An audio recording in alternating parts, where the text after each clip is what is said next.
Hello, good afternoon, class ninth. बेटा आज new chapter पढ़ना है हमें। Chapter number 7 and chapter name triangles. आज हमें क्या पढ़ना है? ट्रायंगल्स। देखिए फर्स्ट ऑफ ऑल हम इंट्रोडक्शन देखेंगे ट्रायंगल्स के बारे में। ट्रायंगल्स आज आप इतने दिनों से पढ़ चुके हैं कि आप सोच रहे होंगे सर दिनों से क्यों कह रहे हैं? बेटा क्योंकि आपने क्लास 8th में भी ट्रायंगल्स पढ़ा है, 7th में भी पढ़ा है, 6th में भी पढ़ा है और 5th में भी पढ़ा है। जो आप क्लास 8 तक पढ़े हैं उसको हम आगे बढ़ाना चाहते हैं। ठीक है, तो बेटा आगे बढ़ाने से पहले मैं आपसे एक क्वेश्चन पूछ रहा हूँ। उस क्वेश्चन को आप अब देखो, आंसर मुझे आप कमेंट में दीजिएगा कि इतने टाइप्स के होते हैं। ठीक है, अब देखिए आपको बताना है कि टाइप्स ऑफ ट्रायंगल। देखिए आपके फर्स्ट यहाँ पे दिखेगा। इस पार्ट को मैं समझाने से पहले आपको एक बात बताऊंगा, पहले जो आप पढ़ चुके हैं ये ट्रायंगल्स है, तो टाइप्स ऑफ ट्रायंगल बताने हैं आपको। Types of triangles. ठीक है, तो बेटा टाइप्स ऑफ ट्रायंगल कितने होते हैं यहाँ पे जानते हैं आप क्या? टाइप्स ऑफ ट्रायंगल जानते हैं क्या आप? और अगर नहीं जानते हैं तो भी कोई बात नहीं बेटा, मैं आपको बताने के लिए तैयार हूँ। ठीक है, देखिए यहाँ पे ट्रायंगल्स, तो ट्रायंगल्स के टाइप्स होते हैं बेटा टू। फर्स्ट होता है, देखिए यहाँ पे आप सोच रहे होंगे सर टू कैसे बता रहे हैं, तो देखिए फर्स्ट तो होगा ऑन बेसिस एंगल। क्या होगा? On basis angle. And second क्या होगा? On basis sides. क्या हो जाएगा? एक तो होगा ऑन बेसिस साइड्स और एक होगा ऑन बेसिस एंगल। अब देखिए इस टाइप्स के बाद इनको बेटा आप नोट्स बनाते जाइएगा इनके सबके, क्योंकि ये आपके खुद के ही काम आने वाले हैं। जब मैं बार बार कह रहा हूँ कि आपके 10th है, तो 10th का बेस क्या है? 9th है, तो 9th के लिए आपको 10th के लिए आपको 9th को अच्छा बनाना होगा। अब देखिए यहाँ पे फर्स्ट जो पार्ट है उसके आप वापस 3 पार्ट है। कितने?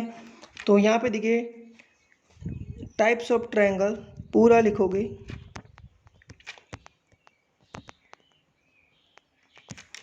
ऑन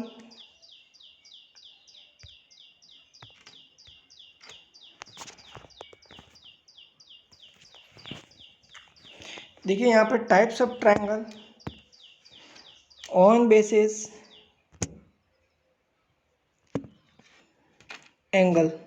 ऑन बेसिस एंगल दिखेगा, तो बेटा फर्स्ट हो जाएगा हमारा, वो हो जाएगा राइट एंगल ट्रायंगल।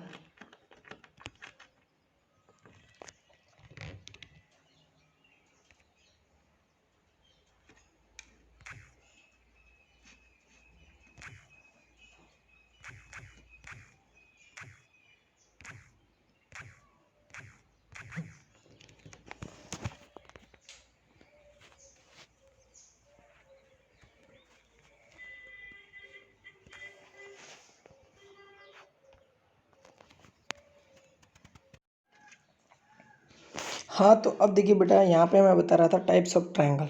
ठीक है, तो मैंने बता दिया था कि on basis triangle, on basis angle and on basis sides. तो देखिए फर्स्ट यहाँ पे लिखेंगे, हम यहीं पे लिखेंगे कि types of triangle on basis angle, right angle triangle. Right angle triangle first हो जाएगा हमारा।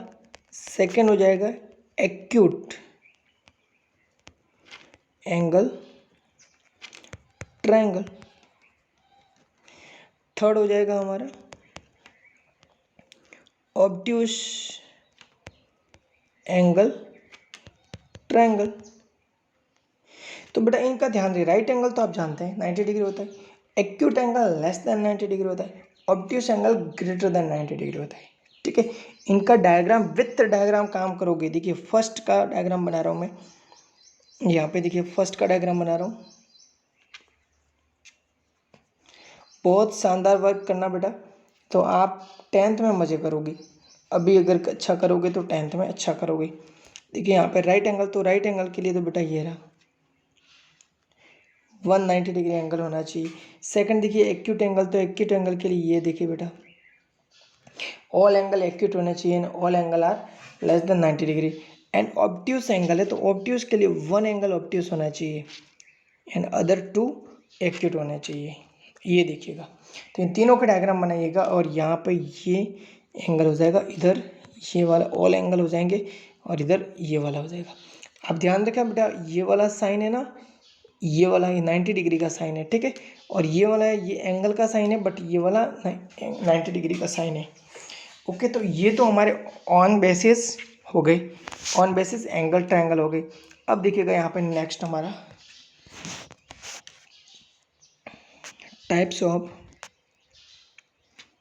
Triangle, types of triangle on basis sides. तो अब देखिए, अब हमारे पास फर्स्ट क्या हो जाएगा, equilateral.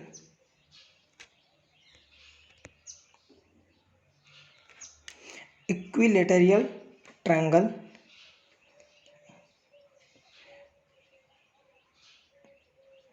लेटेरियल triangle, equilateral triangle, UQUI, equilateral triangle. Second हो जाएगा हमारा, एक तो हो गया इक्विल, एक हो जाएगा आइसोस्केल्स, आइसोस्केल्स ट्रायंगल, और थर्ड हो जाएगा स्केलनेट ट्रायंगल, स्केलनेट ट्रायंगल। ठीक है बेटा, इनको भी बहुत अच्छे से लिख लीजिएगा और इनके भी विथ डायग्राम करिएगा। देखिए फर्स्ट हमारा इक्विलेटरल ट्रायंगल, तो इक्विलेटरल ट्रायंगल क्या होगा, ये देखिए ऑल साइड इक्वल उसे बोलते हैं इक्विलेटरल ट्रायंगल। और देखिए सेकंड बोला था आइसोस्केल्स ट्रायंगल, तो देखिए टू साइड्स इक्वल। और थर्ड बोला गया था स्केलनेट ट्रायंगल, तो स्केलनेट ट्रायंगल में कोई साइड इक्वल नहीं होती है, ठीक है, ऑल साइड डिफरेंट डिफरेंट होती है। तो ये हो गया, ये हो गया, ये हो गया, ठीक है, तीनों के तीनों हो गए। तो इनके डायग्राम बना लीजिएगा, ठीक है बेटा। अब देखिएगा नेक्स्ट हम पढ़ने जा रहे हैं वो, अब आज हम क्या करेंगे नेक्स्ट, यानी कुछ टू आपको ऑब्जेक्ट दिए जाएंगे, उन ऑब्जेक्ट, लेकिन अभी आज ट्रायंगल की बात चल रही है तो हम ट्रायंगल की बात करेंगे। लेकिन आप अपनी लाइफ में भी बहुत सारे दिखते हैं कि टू ऑब्जेक्ट होते हैं, वो बिल्कुल डिट्टो दिखते हैं, हमें एक जैसे दिखते हैं। यानी इसका मीन्स होता है कि वन ऑब्जेक्ट के ऊपर आप सेकंड ऑब्जेक्ट रखते हो तो नीचे वाला क्या हो जाएगा, वो हाइड हो जाएगा। अगर हाइड हो जाता है तो उसे क्या बोलेंगे हम, कॉन्ग्रुएंस बोलेंगे। क्या बोलेंगे, कॉन्ग्रुएंस बोलेंगे, कॉन्ग्रुएंट बोलेंगे। देखिएगा यहाँ पे, चलिए मैं आपको बताता हूँ क्या क्या है इसमें। इंट्रोडक्शन देखिएगा, लिखा you have studied about triangles and their various property in your earlier class, यानी पिछले क्लासों में आप पढ़ चुके हैं। You know that a closed figure formed by three intersecting lines is called a triangle. Tri means three, समझ गए। A triangle has three sides, three angles and three vertices. For example, in a triangle ABC, denoted as triangle ABC. AB, BC and C are three sides. Angle A, angle B, angle C are three angles and ABC are three vertices. ये आपको सब पता होना चाहिए बेटा, इसमें से vertices कौन से, एंगल कौन से और साइड कौन से है, ठीक है। अब देखिए in the chapter 6 you have also studied some properties of triangles. In this chapter you will study in details about the congruence of triangle, rules of congruence, some more properties of triangles and inequalities in a triangle. You have already verified most of these properties in earlier class. We will now prove some of them. तो देखिए बेटा, इसमें क्या कह रहा है कि आपने कुछ प्रॉपर्टियाँ थी वो पिछले चैप्टर में पढ़ ली, चैप्टर 6 में। कुछ प्रॉपर्टी जो कॉन्ग्रुएंस की प्रॉपर्टियाँ वो अब हम पढ़ेंगे यहाँ पे, ठीक है। कॉन्ग्रुएंस ऑफ ट्रायंगल, देखिए you must have observed that two copies of your photographs of the same size are identical. Similarly, two bangles of the same size, two ATM cards issued by the same bank are identical. You may recall that on placing a 1 rupee coin on another minted in the same year, they cover each other completely. यानी बेटा क्या करता हूँ, अगर यदि completely cover कर दे, मैंने यही बोला कि नीचे वाली को हाइड कर दे, यानी वो कंप्लीटली कवर कर दे ऊपर वाली चीज़, तो वो क्या हो जाएगा, You may recall that on placing a 1 rupee coin on another minted in the same year, they cover each other completely. अगर दी completely वो cover कर रहा है तो हम इसको क्या बोलेंगे, कॉन्ग्रेंस बोलेंगे. अब देखिए, do you remember what such figure are called? Indeed that they are called congruent figure. Congruent means होता है equal in all respect और figure whose shape and size are both the same. यानी उसके shape और उसका size all are equal होने चाहिए, तभी वो क्या होगा, congruence होगा. Now draw two circles of the same radius and place one on the other. What do you observe? ये क्या बोल रहा है कि draw two circle of the same radius के टू सर्कल ड्रॉ करिएगा and place one on the other. ये कह रहा है वन ऑन द अदर, यानी एक को दूसरे के ऊपर रख दो. Place one on the other. What do you observe? आपने क्या ऑब्जर्व किया? They cover each other completely and we call them as a congruent circle. है ना. देखिए बेटा, यहाँ पे आपको स्क्वायर गिवन है. क्या गिवन है? स्क्वायर गिवन है. तो देखिए, repeat this activity by placing one square on the other with sides of the same measure और by placing two equilateral triangles of equal sides on each other. You will observe that the square are congruent to each other and so are the equilateral triangles. समझ रहे? बार बार ये कह रहे हैं कि अगर यदि नीचे वाले को one place one on another object या फिर जो भी बैंगल्स है, चाहे वह सर्कल हो चाहे कुछ भी हो, one on the other, one on the place one on the other, place one on the other. तब ये यदि वो कवर कर लेता है, कंप्लीटली कवर कर देता है, तो हम बोलेंगे उसको कॉन्ग्रुएंट बोलेंगे. बट बेटा कुछ न जो सिमिलर दिखते हैं हमें, आपने देखे होंगे कि जैसे यहाँ देखिएगा, यहाँ पे ये सर्कल है, ये अरे स्क्वायर है, ये स्क्वायर है और ये स्क्वायर है. तो बेटा ये अगर यदि इसको इसके ऊपर कर दे, place one on the other, तब देखिएगा, या इसको इसके ऊपर रख दें या इसको इसके ऊपर रख दें, तब क्या ये कवर होंगे? कंप्लीटली कवर नहीं होंगे. तब हम यहाँ कह सकते हैं कि ये सिमिलर है ओनली फॉर, बट कॉन्ग्रुएंट नहीं है. तो आप क्लास 10th में सिमिलरिटी भी पढ़ोगे. क्लास 10th में क्या आएगी? सिमिलरिटी. अगर और कॉन्ग्रुएंट दोनों साथ में आएंगे, यहाँ पे ओनली फॉर आपको कॉन्ग्रुएंट मिल रहा है. ठीक है. अब देखिएगा, इन बातों का ध्यान रखिएगा. अब देखिएगा यहाँ पे नेक्स्ट हमारा, यहाँ पे देखिए कुछ चीज़ें जो होगी, ट्रायंगल्स आपको गिवन होंगे, उन ट्रायंगल के बारे में, कुछ ट्रायंगल नहीं होंगे जिनके आंसर नहीं गिवन होंगे, उनको आपको देख के बताने होंगे. इस टाइप के क्वेश्चन आप क्लास 7th और 8th में कर चुके हैं. फिर भी देखिए, और आपको एक चीज़ और ध्यान रखना होगा कि जो कॉन्ग्रुएंट का साइन है ना, वो बेटा ये है, ये कॉन्ग्रुएंट का साइन है. देख लीजिएगा, ये रहा. ठीक है. कुछ आपको प्रूव भी करने होंगे. इसमें आपको डायरेक्शंस का भी ध्यान रखना होगा. देखिएगा यहाँ पे, जैसे सपोज करिए यहाँ पे आपके पास किन किन चीज़ों का ध्यान रखना, वो सब आज देख लीजिएगा इंट्रोडक्शन में. कल हम सीधा क्वेश्चन पे ही आएंगे. सपोज करिए यहाँ पे ABC है, तो और यहाँ पे PQR है. ठीक है. तो आप देखिए बेटा, यहाँ सपोज करिए आपने एंगल को ले लिया, इधर भी आपने एंगल लिया, इधर आपने साइड ली, तो इधर आपने साइड ली, और फिर आपने इधर ये एंगल ले लिया, ये एंगल. तब देखिएगा यहाँ पे आप कंटिन्यूटी का ध्यान रखोगे, साइड्स का ध्यान रखोगे कि आप एंटी क्लॉकवाइज चल रहे हैं या क्लॉकवाइज चल रहे हैं.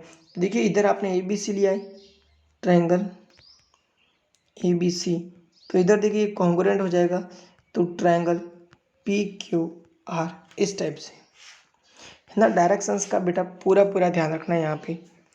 और देखिए, और हमें किस किस चीज़ का ध्यान रखना है यहाँ पे. यहाँ पे देखिए क्राइटेरिया फॉर कॉन्ग्रुएंट ट्रायंगल्स. तो अब देखिए यहाँ पे बेटा कुछ होता है ना कि यहाँ पे कौन कौन से और भी जो यहाँ पे होंगे रूल्स होंगे, वो कौन कौन से होंगे. देखिए यहाँ पे दिखेगा, यहाँ पे लिखा है कि triangle ABC, so it is necessary to write the correspondence of vertices correctly for writing of congruence of triangles in symbolic form. Not incongruent triangles corresponding parts are equal, and we write in short CPCT for corresponding part of congruent triangle. देखिए बेटा इसमें ये CPCT क्या होता है कि corresponding parts, यानी suppose करिए देखिए बेटा यहाँ पे कि मैंने अभी बताया ना वही साइड्स का, मैंने कहा आपको यहाँ देखिए ये तो यही है सीपीसीटी रूल।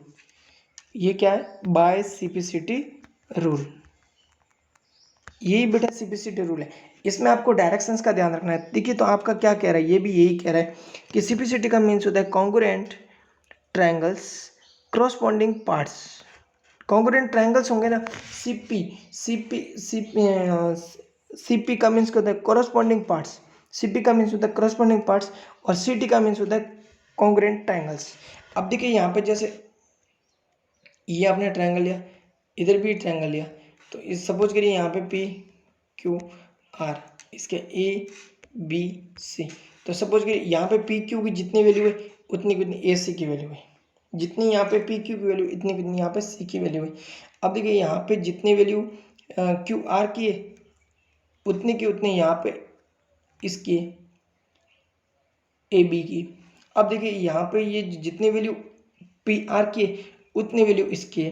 तो अब देखिए यहाँ पे क्या लिखा है कि सीपीसीटी क्या होता है, corresponding part of congruent triangle. तो देखिए क्रॉसपॉन्डिंग पार्ट यानी ये जो पी क्यू है इधर, तो इधर देखिए यहाँ पे पी क्यू, फिर किधर चल रहे हैं हम आर, यहाँ पे देखिए पी क्यू, फर्स्ट तो हमने पी क्यू देखा, फिर हमारे आर तक चल रहा है क्या, यहाँ पे देखिए, क्योंकि हमारे पास रूल्स कौन कौन से हो सकते हैं, साइड हो सकता है। देखिए मैं बता रहा हूँ, अभी रूल से बता रहा हूँ, पहले इनको देखिए आप। तो हमारे देखिए यहाँ पे पी क्यू इधर है, पी क्यू, ठीक है। अब पी से देखिए क्यू, क्यू से हम आर की तरफ जा रहे हैं, ये आर की तरफ जा रहे हैं, थर्ड साइड को छोड़िए अभी, तो हम इधर चलेंगे सी ए और फिर चलेंगे यहाँ पे ए बी, तो फिर हमारे यहाँ पे क्या हो जाएगा पी क्यू आर कॉन्ग्रुएंट, यहाँ पे ए बी सी नहीं होगा, यहाँ पे क्या होगा सी ए बी। ये बेटा सीपीसीटी रूल, ये क्या है सीपीसीटी रूल। यहाँ पे ध्यान रखिएगा सीपीसीटी रूल होता है क्या है, इनको ध्यान रखिएगा क्या होता है सीपीसीटी के फुल फॉर्म याद रखिए, corresponding part of congruent triangles, ठीक है। यही बेटा सीपीसीटी रूल है, सीपीसीटी रूल कोई अलग नहीं होता है, डायरेक्शंस का ध्यान रखना, यही सीपीसीटी रूल है। अब देखिए यहाँ पे बेटा criteria of congruence of triangles, triangles में जो कौन कौन से रूल्स हैं जिसके अकॉर्डिंग वो एक क्या हो जाएगा कॉन्ग्रुएंट हो जाएंगे। तो देखिए बेटा फर्स्ट रूल हमारा, फर्स्ट रूल है S A S congruence rule, ये हमारे क्या है ये एक्सोइम फर्स्ट है, इसको आपको लिखना है, ठीक है। इसको आपको क्या करना है, लिखना है S A S rule. Axiom 7.1 लिखा है, two triangles are congruent if two sides and the included angle of one triangle are equal to the two sides and included angle of the other triangles, ठीक है। यहाँ पे क्या लिखा S S, तो देखिए बेटा यहाँ पे आपको ये डायग्राम भी बनाना है, एस एस यानी टू साइड्स और एक एंगल दिखेगा, तो ये टू साइड्स ये इसके इक्वल है, ये इसके इक्वल है, ये एंगल दोनों इक्वल है, तो यहाँ पे क्या हो जाएगा एस एस कॉन्ग्रुएंस रूल हो जाएगा। कौन सा होगा कॉन्ग्रुएंस रूल हो जाएगा। देखिए यहाँ पे ये साइड और देखिए यहाँ पे ये साइड और ये साइड एक साइड हो गई, ये साइड और ये साइड इक्वल हो गई, और ये एंगल इक्वल हो गई, तो ये हो गया, इसमें क्या लगेगा एस एस कॉन्ग्रुएंट रूल लगेगा, ठीक है। अब देखिए सेकंड, देखिए हमारा सेकंड हमारा रूल हो जाएगा, देखिए इसमें बहुत सारे एग्जाम्पल भी आप किए मैंने। सेकंड देखिए यहाँ पे ये रहा A S A congruent rule theorem 7.1, A S a rule हो जाएगा, यहाँ पे क्या हो जाएगा ए एस ए रूल हो जाएगा। तो देखिए यहाँ पे ए एस ए में क्या करना है, देखिए यहाँ पे सपोज करिए ये वाला है, तो इसमें ये एंगल इक्वल हो गई, ये एंगल और ये एंगल इक्वल हो गई, और ये साइड कॉमन हो गई, तो ये साइड काम आ गई ना दोनों के लिए, तो इसमें क्या हो गया टू एंगल इक्वल है और वन साइड इक्वल है, तो यहाँ पे हो जाएगा ए एस ए रूल हो जाएगा, ठीक है। अब देखिए नेक्स्ट हमारा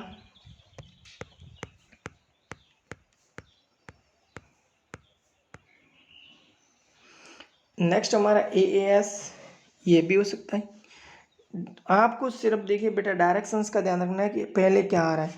आपके EAS भी हो सकता है, देखिए SAS भी होता है, ASA भी होता है। ये दो रूल तो है ही, पर ये तो मैन है, ठीक है। लेकिन इसके अलावा ये भी हो सकता है SSA, ASS, इसके अलावा इसमें भी ये हो सकता है AAS या SAA।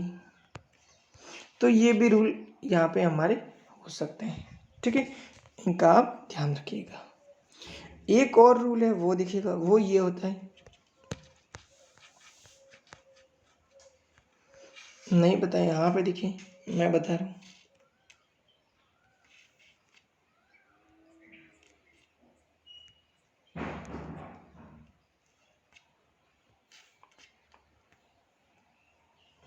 यहाँ देखिए बेटा, एक जब भी यहाँ पे एक राइट एंगल मिलेगा तब हम इसको बोलेंगे, इस रूल को बोलेंगे RHS।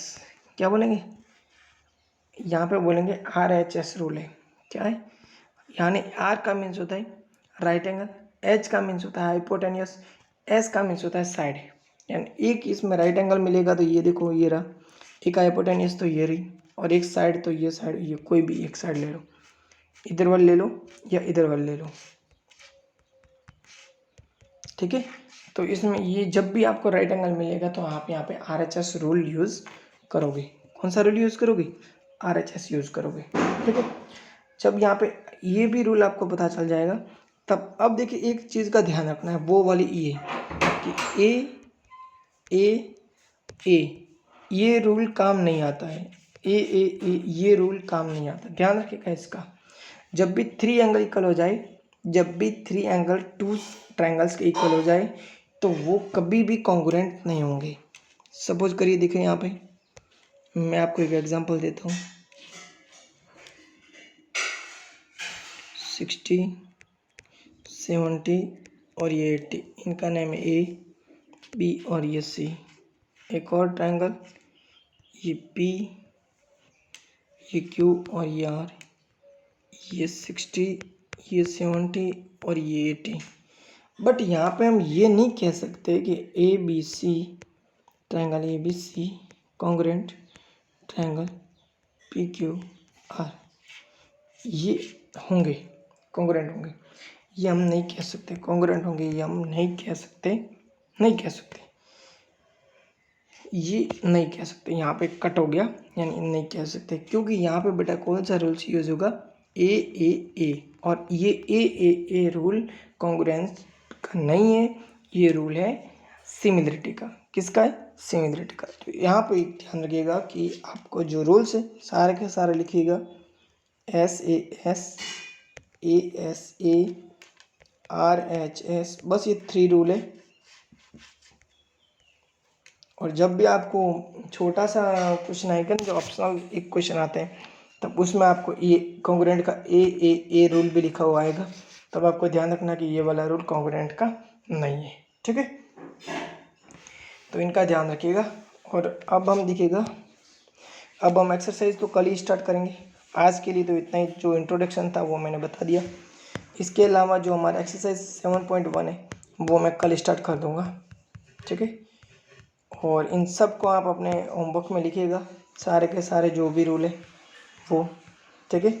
RHS rule, SAS rule, ASA rule, इसके अलावा ये देखिए यहाँ पे लिखा गया है SAS congruence rule holds but not ASS और SSA। क्या लिखा है? Congruence rule holds but not ASS और SSA। यानी ये कह रहा है कि SAS रूल होता है तो उसको आप इस तरीके से ASS और SSA नहीं लिख सकते, ठीक है। तो इसको SAS लिखना है, लिखते समय ध्यान रखना है यहाँ पे, ठीक है। अब देखिए यहाँ एक CPCD रूल की आपको फुल फॉर्म लिख लेनी, और कुछ नहीं लिखना। डायरेक्शंस का तो मैंने डायग्राम बना के आपको बता दिया था, ठीक है। और विथ डायग्राम बनाओगे, सारा का सारा काम करोगे विथ डायग्राम, ठीक है। और ट्रायंगल्स के टाइप्स का ध्यान रखिएगा। और आप ध्यान रखिएगा और भी जो भी आपकी चीज़ें आ रही है, जो इसके अंदर आ रही है, उन सारी चीज़ों का ध्यान रखिएगा बेटा, ठीक है। और आप, मैं कह रहा हूँ कि आप अगर आप यूट्यूब पे वीडियो देख रहे हैं तो please comment, share and like ज़रूर करें। And thanks for watching, bye bye. And बेटा आपने अगर यदि नोटिफिकेशन के लिए बेल आइकन नहीं दबाया तो दबा लें, और अगर सब्सक्राइब नहीं किया है तो प्लीज़ कर लें, ताकि जब भी आपको वीडियो डालेंगे तो आपको वीडियो मिलता जाएगा, ठीक है। थैंक्स फॉर वॉचिंग, आपने वीडियो देखा इसके लिए बहुत बहुत धन्यवाद, ठीक है।